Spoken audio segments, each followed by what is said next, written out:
Pai do Senhor, meus irmãos. Amém. Graças a Deus que nos dá a vitória, amém? Poder voltar mais uma vez a essa igreja abençoada. E agradecer a Deus pela vida do pastor Rogério, né? Rogério Capucci, que foi o referencial, foi ele que nos impulsionou, né? A estar tomando essa decisão. E é muito bom estar aqui novamente. E eu estava analisando o tema desta campanha, restauração. E é tão bom andar em sintonia com Deus, porque hoje nos foi colocado a responsabilidade de falar sobre restauração de altar. E eu digo sempre que a igreja do Senhor, ela busca tantas restaurações. Então as campanhas que nós fazemos, os lugares que nós pregamos, e confesso que prego muito em campanha de restauração, mas não se começa com o tema que nós vamos começar, a maioria das vezes, restaurando o altar do Senhor em nossas vidas. Diga glória a Deus. Aí eu fico analisando, Rogério, que se a igreja do Senhor busca restauração de sonhos, busca restauração de casamentos, busca restauração de vida financeira, busca restauração de tantas coisas de vida profissional, porque o que mais se vê no século 21 são pessoas dentro das igrejas. Hoje nós temos mais de 22 mil placas denominacionais, algumas mais antigas, outras mais recentes, outras que nem registro tem, mas a cada dia se pipoca uma nova igreja no Brasil, em um canto desse país. E nunca se pregou tanto a teologia da prosperidade ou a teologia do curandeísmo. E eu tenho falado nos lugares que tenho ido, e quero ser bem pausado, porque já é a terceira mensagem que eu prego nesse dia hoje. E dito que Satanás tem conseguido fazer alguma coisa dentro da igreja.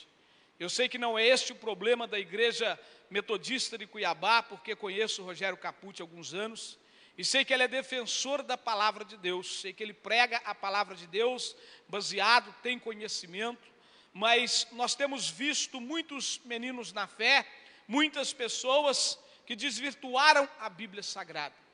Porque se nós queremos fazer uma campanha de restauração, seja ela dos nossos sonhos, da nossa vida, dos nossos desejos, então ninguém vai receber em Deus uma restauração de alguma coisa, se primeiro o altar do Senhor não estiver restaurado na sua vida, se primeiro ele não tiver um compromisso vivo com aquilo que nós chamamos da palavra do Senhor e do altar do Senhor. Então, antes de ler a palavra de Deus, eu quero profetizar. 2 Crônicas, o verso 20, o capítulo 20, o verso 20 diz: crede no Senhor teu Deus e estareis seguro. Crede nos seus profetas e prosperareis. Então você que veio aqui iniciar esta campanha, não conheço teus propósitos, não sei quais são os teus sonhos, os teus objetivos, mas eu sei que você tem um desejo de buscar uma restauração. Mas aprenda uma coisa: ninguém recebe restauração em nada na sua vida, se primeiro o altar do Senhor não estiver restaurado em você, restaurado na sua casa, restaurado no seu ser. Amém? Crê nisso, diga glória a Deus. Fique de pé no seu lugar, só um pouquinho. Eu quero que você levante a sua mão direita bem alto para cima. Diga comigo assim: glória ao Pai, glória ao Filho, glória ao Espírito Santo. Amém? Que Deus possa nos abençoar. Você que tem a sua Bíblia Sagrada, abra ela no livro de 2 Crônicas, capítulo de número 29. 2 Crônicas, capítulo de número 29. Eu quero ler alguns versículos dentro desse texto maravilhoso.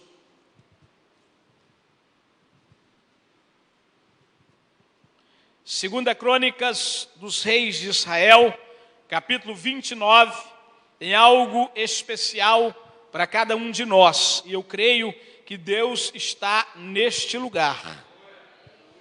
Diz assim a palavra do Senhor: tinha Ezequias 25 anos de idade quando começou a reinar. Reinou 29 anos em Jerusalém. Sua mãe se chamava Abia e era filha de Zacarias.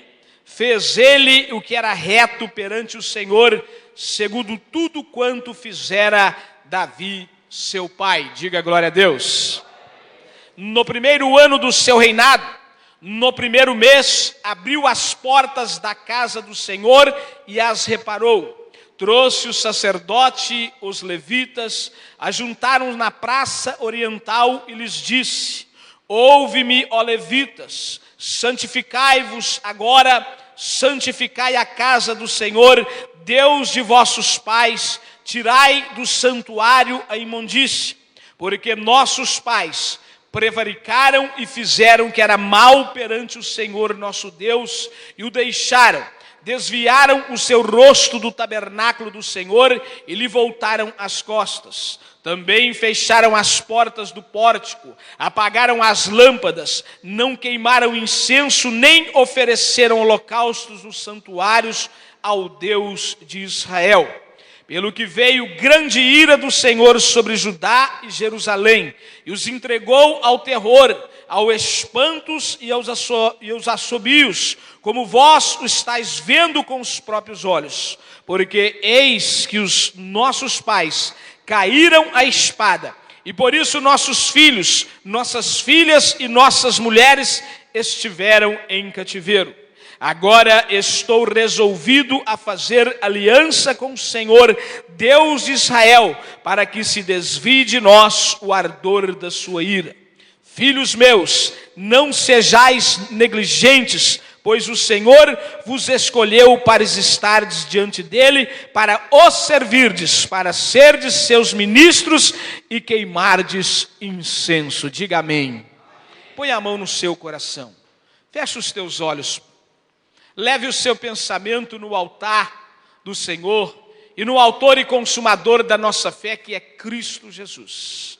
Pai, nós te bendizemos, te adoramos pela grandeza da tua santidade. Senhor, tu conheces todas as coisas, assim como Davi escreveu, conheces o nosso assentar e o nosso levantar, e de longe penetra os nossos pensamentos. Pai, antes de nós estarmos aqui, o Senhor já tinha preparado esse momento. Cada pessoa, Pai, que adentrou esse santuário, esse templo, foi obra do Senhor, foi o Senhor que trouxe. Por isso, Pai, nós estamos alegres, porque cremos, ó Pai, no poder da Tua palavra.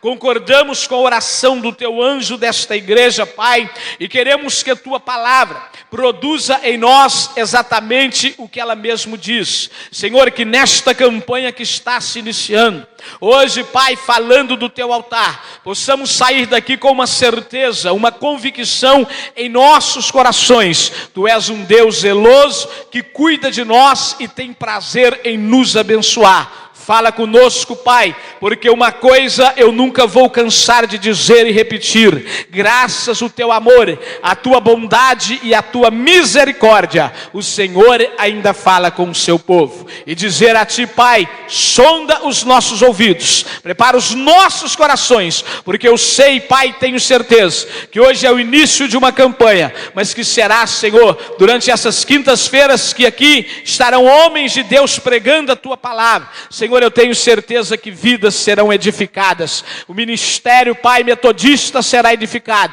porque Tu és o nosso Deus e jamais fica devendo nada para ninguém. É isso que nós te pedimos e te glorificamos. Toda honra e toda glória seja dada a Ti. É a nossa oração, em nome de Jesus. Amém. Sente no teu lugar, glorificando o nome do Senhor teu Deus. Aleluia. Sabe que o Salmo 126, quando a palavra diz, que o povo retorna de Sião, e retornando de Sião, havia uma alegria. E o salmista que escreveu o Salmo 126, ele diz: restaura, Senhor, a nossa sorte como as torrentes do Negueb. Mas o retorno de Israel a Sião trouxe uma alegria tão especial. E eu fico analisando o momento em que o salmista diz que a sua boca se encheu de riso, os seus lábios de cântico, e eles estavam vivendo como os que sonham. Quando nós lemos o Salmo 137, quando o salmista escreve: às margens dos rios da Babilônia, nós nos assentávamos, chorávamos, lembrando de Sião. Salgueiros que lá havia, pendurávamos as nossas harpas, porque os nossos opressores inimigos queriam nos fazer entoar cânticos de Sião em terra estranha. E antes de falar desta palavra, eu estou dizendo esse salmo, porque havia no coração da nação de Israel o sonho de retornar a Jerusalém. A falta de conserto do altar fez com que, infelizmente, durante 70 anos, aquele povo vivesse no cativeiro da Babilônia. Jeremias, conhecido como profeta chorão, profeta relutante, o profeta solitário, durante aproximadamente 40 anos da tua vida, Jeremias gastou seu tempo profetizando a nação de Israel, aos reis, a inevitável ruína. Aqueles que não deram ouvidos ao Senhor, fizeram com que então a nação do Senhor pudesse ser levada em cativeiro. E a terra da adoração, a terra de Jerusalém ficou assolada. Mas hoje à tarde eu estava pregando sobre o capítulo 31 de Jeremias. E o primeiro versículo, quando Deus olha para a nação de Israel, e ele diz: eu tenho desejo novamente de ser o vosso Deus, e assim serei o Deus de todas as tribos da nação de Israel. Aí eu estava analisando, conjecturando na minha cabeça, porque se lá no capítulo de Gênesis, no capítulo 12, Deus faz uma promessa a Abraão. Essa promessa se estende à vida de Isaac. Essa promessa desce à casa de Jacó, que esse Deus era o Deus da nação de Israel. O que fez o Senhor usar a mesma boca do profeta Jeremias, que profetizou a ruína, olhar para a nação de Israel e dizer assim: eu, o Senhor, novamente serei o Deus da nação de Israel. Será que Deus tinha deixado de ser o Deus de Israel?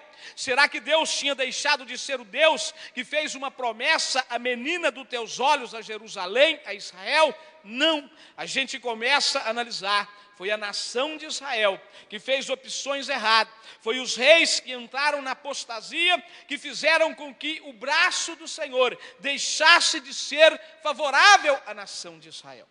E sempre, Caput, que nós começamos uma campanha, pessoas têm sonhos, pessoas têm desejos, o pastor trabalha com problemas, com sonho de pessoas, com desejo. Eu que continuo com o programa no rádio, a gente recebe tantas mensagens por dia, telefonemas de pessoas que estão aí, como vocês, sentadas em banco de igreja, querendo ser abençoados, mas que tem um problema grave, que tem algo que está acontecendo no casamento. E aí quando você traz uma palavra de conserto, muitas vezes esse remédio amargoso não é bom para quem está no banco. E eu fico analisando Deus olhando para a nação de Israel e dizendo: ei, deixa eu dizer uma coisa, eu novamente serei o vosso Deus. Serei é porque eu já tinha sido, ou serei porque vocês me abandonaram, mas eu serei o vosso Deus. E lá no verso 15, verso 16 do capítulo 31, quando ele diz: o Senhor dos exércitos, ele vai reprimir a voz do teu choro e vai enxugar a lágrima dos teus olhos. Ele usa até Raquel, a esposa de Jacó, como uma alegoria tão especial, dizendo: assim como ela se entristeceu quando foi levado dos seus braços José e Benjamim, e ela não acreditava mais que alguma coisa pudesse mudar, diz a Bíblia Sagrada que Deus faz essa alegoria de Raquel com Israel, dizendo à nação de Israel que se houvesse um conserto, Deus se tornaria favorável, e as bênçãos que foram tomadas, Deus traria de volta a nação de Israel. Diga amém. Só quem quer bênçãos de volta aqui, balança a mão e diga glória a Deus. Então deixa eu dizer uma coisa para você. Estamos diante de um homem. Teu nome, Ezequias, significa no original: o Senhor é minha força. Agora, eu fico olhando, porque nós pais, eu estou ali com o meu filho, se preparando também para ser um pastor da casa de Deus, e a cada momento olhando o que a gente faz, e nós temos essa obrigação de ser referencial.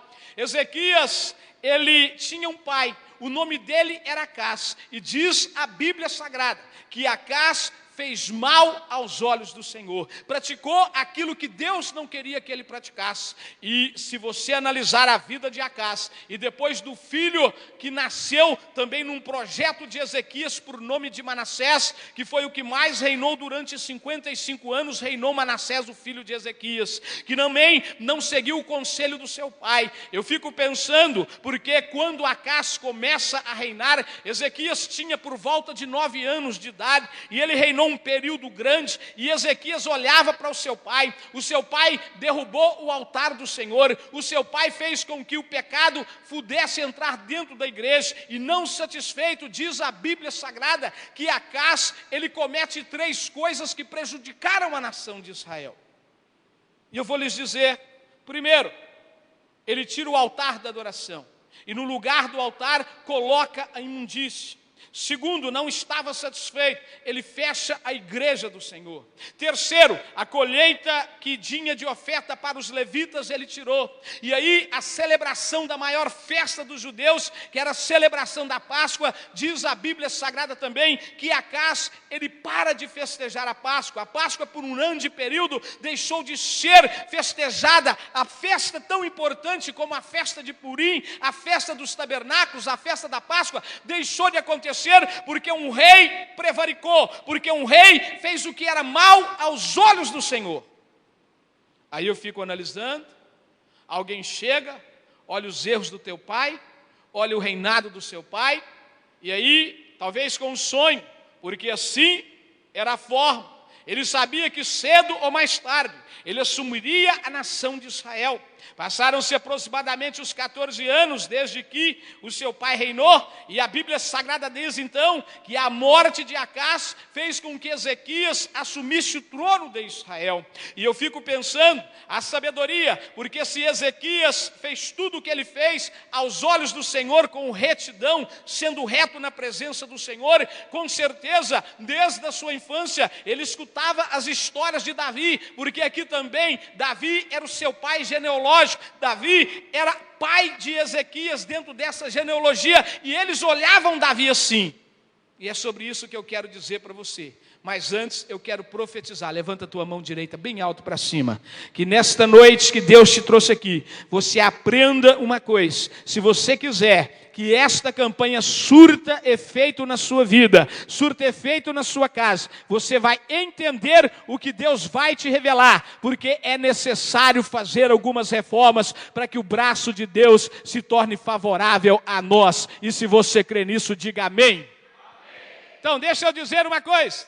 Eu posso olhar para um garoto de 25 anos de idade, recebendo o óleo da unção sobre a tua cabeça, olhando para as atitudes passadas do teu pai e tendo um sonho de dizer: não, eu tenho a responsabilidade de levar a nação de Israel ao concerto. E a primeira coisa que esse menino faz é entrar dentro do templo. A igreja estava fechada, diz a Bíblia Sagrada que ele chama os levitas e os sacerdotes, e eles entram e começam uma reforma. Eles começam a tirar a imundícia de dentro do templo, e a primeira coisa que Ezequias faz para mostrar à nação de Israel que a melhor coisa que tem para se deixar o braço de Deus favorável a nós é quando nós olhamos para dentro de nós e restauramos o altar da adoração. Eu fico imaginando e pensando como tem crente distante da presença de Deus, como tem crente por conveniência, sentado em banco de igreja, olhando as coisas acontecerem, mas não querem compromisso verdadeiro com o Senhor. Quantos pastores estão pregando por aí, sendo meninos na fé, que não querem ser usados por Deus, mas querem usar a Deus? Deixa eu dizer uma coisa para a igreja metodista de Cuiabá, porque aqui eu tenho certeza que vocês são bem cuidados. Nós precisamos analisar, porque a partir do momento em que nós restauramos o altar do Senhor, seja na nossa casa, seja na nossa vida, seja no interior da nossa residência, porque ninguém começa a ser crente na igreja, no trabalho, nós começamos a ser cristãos cristão dentro da nossa casa. Existe uma falsa religião pregada por aí, um evangelho tão maltrapilho que afasta o homem da verdade. E eu quero dizer para você, ninguém recebe nada de Deus, vindo da parte de Deus, se Deus não olhar para ele e ver primeiro a restauração do altar do Senhor na sua vida. Ezequias restaura o altar do Senhor, ele limpa a igreja do Senhor, estabelece o culto do Senhor. Diz a Bíblia Sagrada que ele reparte também a oferta que tinha deixado de ser repartida entre os levitas e os sacerdotes. Por que ele fez tudo isso? Porque ele sabia que o conserto que ele fazia e faria a nação de Israel traria de novo o braço poderoso de Deus ao favor da nação de Israel. Então, deixa eu lhes dizer uma coisa, a cada instante precisamos seguir o conselho do apóstolo Paulo, quando ele diz em 1 Coríntios 11, a partir do verso 23, quando o homem aprender a olhar para dentro de si, as coisas serão diferentes na sua vida. Precisamos entender qual é a promessa de Deus. Deixa eu profetizar, pode levantar a sua mão, se você crê no poder e na palavra de Deus. Eu não sei como é que está a tua casa, eu não sei como é que está a tua vida, mas eu conheço um Deus de poder, e você vai sair daqui nessa noite dizendo: Pai, eu quero restaurar o altar da adoração na minha casa, no meu casamento, na minha família, no meu ministério, porque existe um Deus de poder que vai me abençoar, e eu tenho certeza que as portas da sua casa serão abertas para a renovação do altar do Senhor, porque Deus não desaprendeu, Ele não mudou, Ele é Deus e continua sendo Deus, e só quem crê nisso, balança a mão aí, crente da glória aí, vai!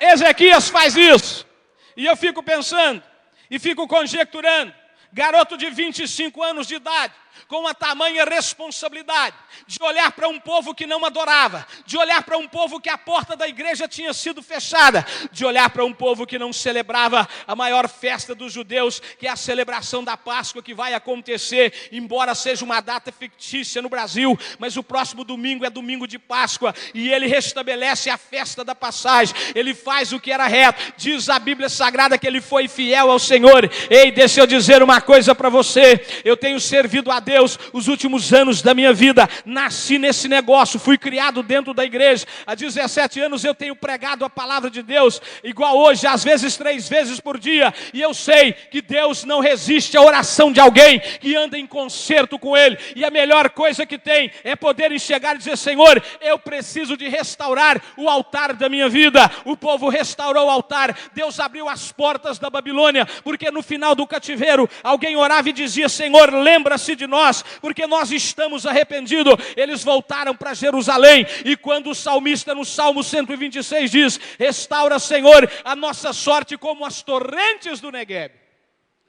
Ao sul de Jerusalém, na frente do Sinai, um dos maiores desertos que a Bíblia nos ensina. Qual era o sonho do viajante que andava no Sinai? Era poder atravessar as dificuldades do deserto do Sinai e poder chegar nas torrentes do Negueb e ali se alegrar. E a minha palavra profética para você é que, se você tiver fé, o Deus que vai restaurar o altar da sua vida, o Deus que entra em concerto quando nós nos concertamos com Ele, Ele é o nosso Deus, Ele é de poder e de graça. Ele vai restaurar nesta campanha teus sonhos, teus projetos, teus objetivos. Só quem tem sonhos aí, desejo, pode levantar a mão, porque esse Deus é de poder, esse Deus tem unção, e Ele pode transformar a sua vida.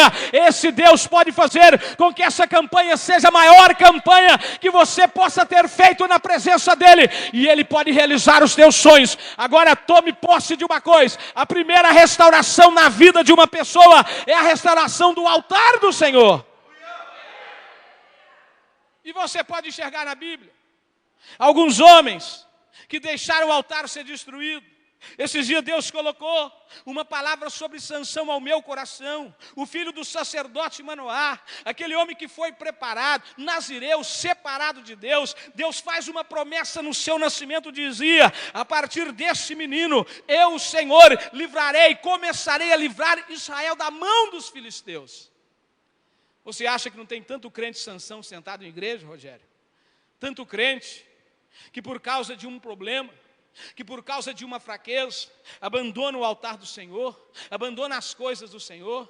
Se a gente for analisar, a gente que está nesse campo missionário há quanto tempo, quantos pastores tombaram, quantas pessoas saíram da igreja, quantas pessoas se esfriaram na fé, quantas pessoas se tornaram distantes da presença de Deus, pessoas que não tiveram força, pessoas que não suportaram. É triste você ver alguém. Esses dias eu fui fazer um culto na casa de um pastor desviado da igreja, e ele dizia: eu não quero que ninguém entre na minha casa. E eu peguei Júnior, peguei ali a minha nora, e nós fomos ali com o violão, e ele diz: não, Senhor sempre me tratou com carinho e respeito. E eu estava analisando, aquele homem longe da presença de Deus, já pregou, fez seminário, passou no exame de ordem, e eu olhando para aquele homem dizia: Senhor, olha o que Satanás é capaz de fazer na vida de alguém. Assim ele fez com Sansão. Sansão era possuidor de uma promessa, mas Sansão se enveredou por algumas veredas que não agradou a Deus, e naquele momento que ele coloca a sua cabeça no colo de Dalila, ali ele está destruindo o altar do Senhor na sua vida. Mas diz a Bíblia Sagrada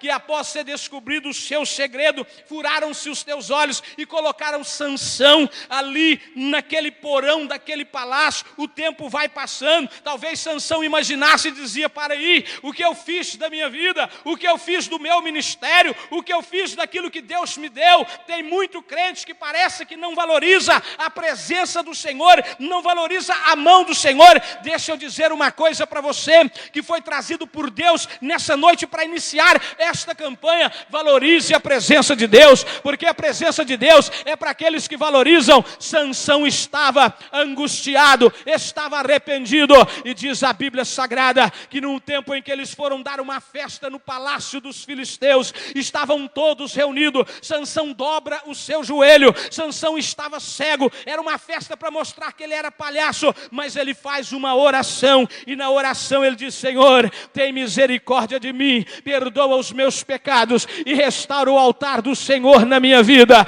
E a Bíblia diz que Deus o perdoou, e ele diz: Senhor, eu quero vingar pelo menos um dos meus olhos. E ele pede uma ajuda, ele encosta a mão naquelas colunas do templo, com uma mão ele está numa coluna e com a outra na outra, e diz a Bíblia Sagrada que Deus, levanta a sua mão para cá, porque isso é profético na sua vida, que no concerto de Sansão, Deus devolveu a força para ele, e Sansão matou mais adversários na sua morte do que na sua vida. Sabe por quê? Porque Deus era com ele. E se você crê nisso e quer que Deus haja na sua vida e faça algo por você, pode balançar a tua mão e glorificar, porque o Deus do céu quer que você receba o poder de Deus.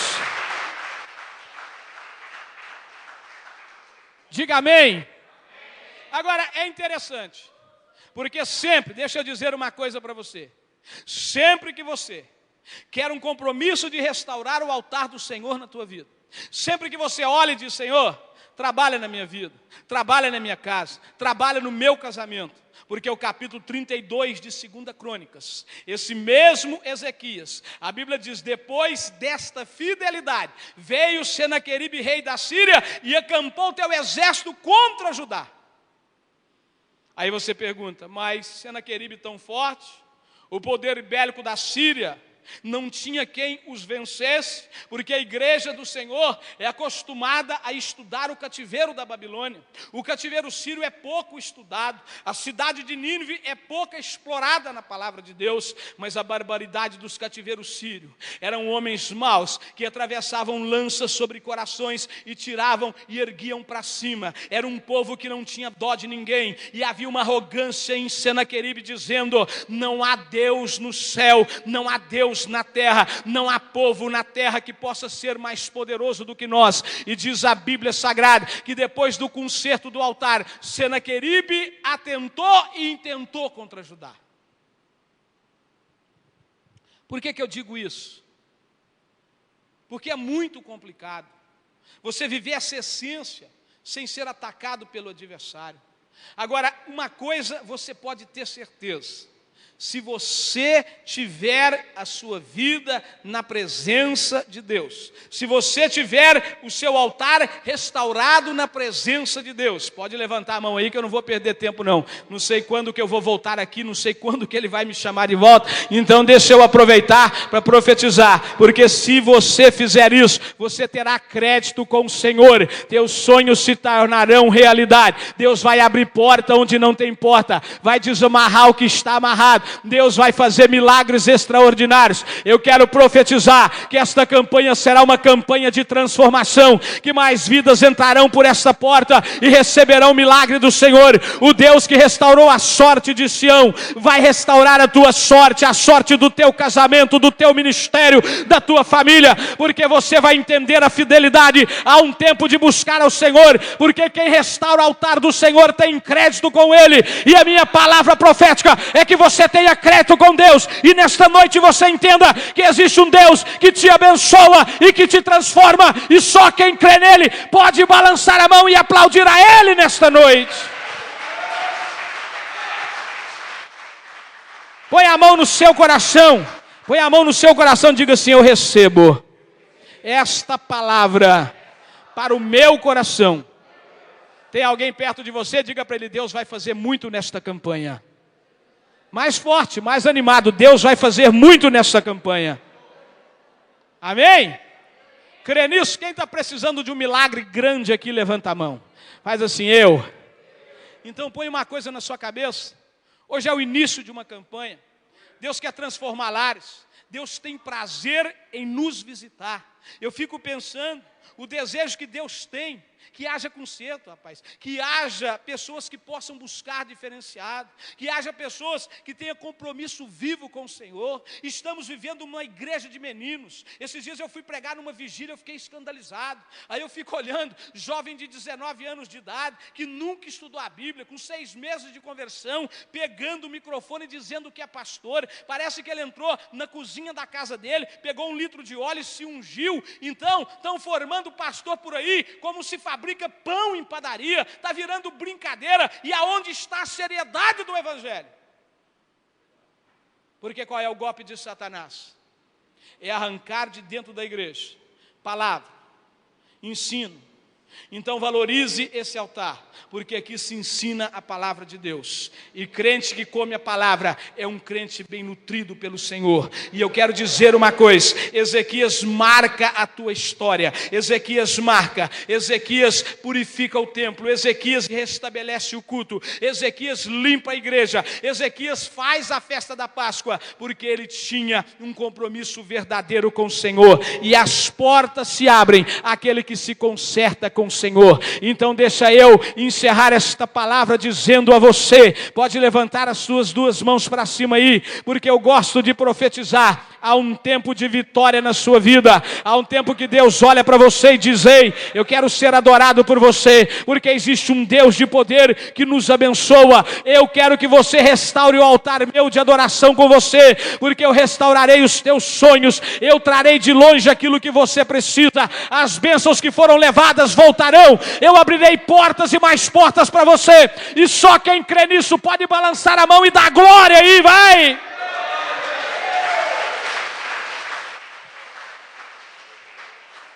É o Deus que nós servimos. E eu fico olhando, quantos gigantes na fé que tombaram, quantos homens de Deus que às vezes pararam no meio da caminhada. Mas a minha palavra profética nesta noite especial é que hoje estão começando uma caminhada e possam perseguir essas 7 quinta-feira, a saber, primeira coisa, ao você estar na presença de Deus, a primeira coisa é restaurar o altar do Senhor. Peça perdão: Senhor, eu preciso restaurar a minha vida. Talvez você diga: eu não tenho pecado. Só de você pensar assim você está pecando, porque nós precisamos entrar em conserto com o Senhor todos os dias da nossa vida, e Ele restaura os nossos sonhos e abençoa a nossa vida. O pastor Capucci leu aqui que José era um sonhador, mas os sonhos de José, levanta a sua mão para cá, diga assim: os sonhos de José nasceram primeiro no coração de Deus. Olha para o irmão e diga assim: os teus sonhos nasceram primeiro no coração de Deus. Você crê nisso? Aponta o dedo na cara dele e diga assim: esta campanha será de bênção na sua vida. Quem é que crê nisso, fica de pé. Deixa eu orar por você. Fica de pé no seu lugar. Põe a mão no seu coração. Fecha os teus olhos. Leve o teu pensamento no altar do Senhor. Hoje é o primeiro dia desta campanha. É o primeiro dia em que alguém restaurou o altar, adoraram o Senhor novamente, cantaram louvores ao Senhor, queimaram incenso, abriram a igreja, restauraram o altar, trouxeram os sacerdotes e os levitas para a distribuição diária, estabeleceram um culto, a festa da Páscoa, estava completa a adoração na nação de Israel. O livro de Joel, capítulo de número 2, o verso 18 em diante, Deus está fazendo uma promessa à nação, depois de uma praga de gafanhoto devastadora ter devastado a plantação e a nação. Aí Deus faz uma promessa dizendo: eu, o Senhor dos exércitos, me tornarei novamente zeloso para com o meu povo. Eis que vos enviarei o trigo, o óleo e o mosto, o trigo, o vinho e o óleo, e dele serei farto, diz o Senhor dos exércitos. E você sabe que o trigo, o vinho e o óleo tinha uma representatividade especial para a nação de Israel. O trigo representava o alimento, o vinho representava a alegria e o óleo representava a unção. São três coisas que precisam estar no altar do cristão, que precisam estar no altar da igreja: alimento, palavra, alegria, satisfação de estar na presença de Deus, e o óleo que representa a unção tem que estar sobre as nossas vidas. Então eu quero profetizar que nesse altar e na sua vida que está iniciando esta campanha, não vai faltar nesta campanha o alimento, a alegria e a unção, e você vai levar isso para a tua casa.